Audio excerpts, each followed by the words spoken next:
Magandang umaga at happy Friday sa ating lahat. Ito po ang ating latest weather update ngayong May 8, 2026. Update po muna tayo dun sa low pressure area na binabantayan natin sa loob ng ating area of responsibility. Kagabi nga ng alas 8 ay tuluyan na po itong nalusaw, ngunit ito na nga pong easterlies o yung hangin galing sa karagatang Pasipiko ang nakakaapekto sa buong bansa. Maaari pa rin po itong magdala ng mga pag-ulan at mga kaulapan dito sa malaking bahagi ng Mindanao maging sa may Palawan ngayong araw. May binabantayan din tayo na bagyo na nasa labas pa ng ating Philippine Area of Responsibility. Itong tropical storm na may international name na Hagupit. Kanina nga ay ito'y huling namataan, 1,615 kilometers sa silangan ng northeastern Mindanao. Tropical storm category pa rin at may taglay na hangin na aabot sa 75 kilometers per hour at pagbugso na aabot sa 90 kilometers per hour.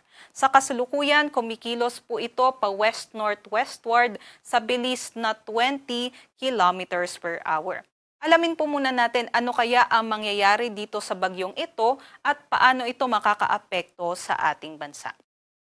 Base po sa ating latest forecast track and intensity, itong bagyo na nasa labas ng PAR ay mapapanatili ang kanyang west-northwestward movement. At pinakamataas po na category nitong bagyo ay hanggang tropical storm category lamang.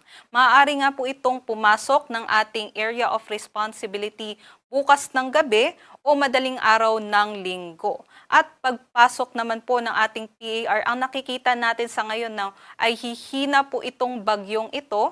Tatawagin po natin sa local name na Kaloy. Ngunit pagpasok nga dito sa may Philippine Sea, maaaring maging tropical depression category na lamang po ito o posible din po dahil hindi po favorable yung conditions dito, no? Maaaring maging low pressure area na lamang po ito.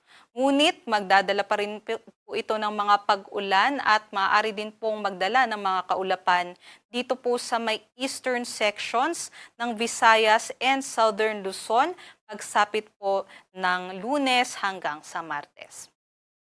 Ngayong araw dito po sa Luzon area, inaasahan natin yung mainit at maalinsangang panahon sa buong Luzon. Possible pa rin naman na magkaroon tayo ng mga isolated o yung mga panandaliang buhos ng ulan pagsapit po ng hapon hanggang sa gabi. Ito po yung mga agwat ng temperatura na inaasahan natin ngayong araw. Pinakamataas pa rin sa may Tuguegarao 25 to 39 degrees Celsius. Hanggang 36 degrees Celsius naman po tayo dito sa Metro Manila and then hanggang 33 degrees Celsius sa may Legazpi and Lawag. Sa Tagaytay, 22 to 32 degrees Celsius at sa Baguio naman, 18 to 26 degrees Celsius. Dumako po tayo dito sa Palawan, Visayas at Mindanao.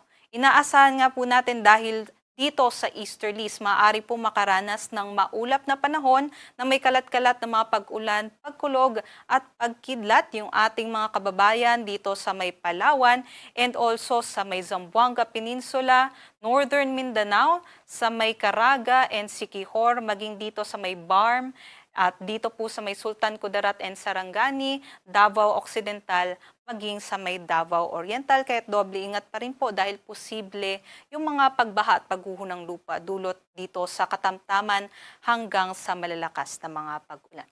Ito po yung other parts naman po ng Visayas, inaasahan pa rin po natin yung mainit at maalinsangang panahon. Ito po yung ating mga agwat ng temperatura kung saan pinakamataas po sa may Davao, 26 to 34 degrees Celsius. Sumunod ang Tacloban, 26 to 33 degrees Celsius. Samantala, dito sa may Zamboanga, Cebu, Iloilo, maging sa may Kalayaan Islands, between 26 to 32 degrees Celsius naman po ang kanilang temperatura, hanggang 31 degrees Celsius sa may Puerto Princesa at 25 to 30 degrees Celsius naman sa may Cagayan de Oro.